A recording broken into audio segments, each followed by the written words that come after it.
Okay, we're back on. I was very moved about your interfacing or interaction with the Italian groups here that actually took you under wing and kind of Yes. showed some sort of concern for you. In Beirut, I was spending much time on foot, photographing in the Shatila and Sabra Palestinian camps, and at that time, the Italian and the French soldiers and British soldiers were present as peacekeepers, I believe. I know the Italians and French certainly were, and I ran into Italian soldiers quite frequently in jeeps.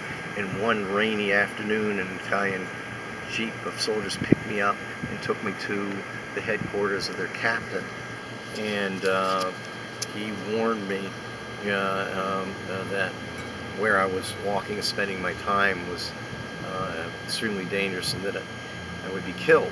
And he said, he took the information from my passport. He said, so that when you are killed, I can contact your State Department. And he said, advised me not to do that, to walk around that area. And he showed me a huge map of the south of Beirut, which was loaded with different colored pins representing different incidents, military incidents that were happening, and incidents of violence and exchanges between different factions and the peacekeepers, or different factions in themselves. And he told me that if I wanted to continue to photograph there, maybe I could ride with the soldiers. And I said, I'm making better contact by going on foot, and I know it's more dangerous, so I continue to go on foot. Wow. So that's what I did. And most, I think, dangerous part of the trip is when I found a driver to take me up to Tripoli, Lebanon, which is a center of was the center of northern Lebanon, the center of the Salafist jihadism in the Well, that was Middle East. the Barbary pirates. Yeah, at one time. At one time. Well, no, that was Tripoli, Libya. Okay. Yeah, this is more than one Tripoli. Lebanon. Okay. And it was a center of a lot of jihadist movements, Sunni. And at that point, you had what was left of the PLO, and the Syrians and locals were fighting in Tripoli. Because, of course, the Syrians, at one time, Lebanon was part of Syria, and Syria was run by the Alawite family of the Hassids. And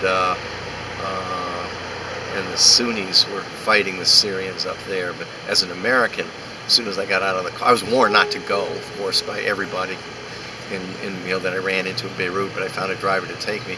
And I got out of the car, and I could tell how instantly I was horrifically hated. The look on people's faces, etc. Obviously being an American with my gestures and my clothing, etc. And as the shooting began, and the fighting began in a building that was just door to door and window to window, I had a driver that ran up to me and said, "We're going to leave here right now, go back to Beirut. If you don't come with me, you're on your own. You walk back." But, at least he granted you that courtesy, right? He did. He was so anxious to get out of there, and we got out, and as we heard, within 45 minutes, Syrian jets bombed Tripoli, and he got me out just in time. Now, these are areas where, when you talk about food resources, we're not talking like easily grown food and resources to survive. Well, in Lebanon, yes, food was in abundance. Really? One thing I had, even in the Palestinian camps, was some of the freshest food. The vegetables. Where'd they grow it? They grow it, everywhere. Because Lebanon had a climate. It was very rainy in December. Okay. In the areas along the sea, just like Israel, you could grow a lot of. It's a lot like Southern California. So you can grow a lot of different foods and vegetables. So that's why if you go to a Lebanese restaurant here in the United States, the food is so good. The use of vegetables, the fruits, the fish, the chicken. Okay. It was phenomenal. All right. So it was strange here being in Beirut in these camps, the poverty, the destroyed buildings, the utter poverty, the sewage in the streets, but yet the food was fresh and under Islamic law. Of course, anything that was slaughtered had to be slaughtered freshly. So I had they fed me. The Arab hospitality was incredible. And during rainy days, I remember these Palestinian refugees with the hummus and the pita bread and the vegetables and the olives. Sounds good. They were going to bring out, and the tea they would bring out, and they would insist that I sit down under an awning, and they would stand in the rain. This is incredible, hospitality. And and I was then started to feel. I began to feel welcome. Maybe I wasn't. It's always potentially dangerous, Sure. but in the refugee camp. That's why I wanted to continue going on foot. And I think I was just lucky Hmm. that I didn't step on something that somebody didn't discharge their M16 into Right. my belly, or blow my brains out with their handgun.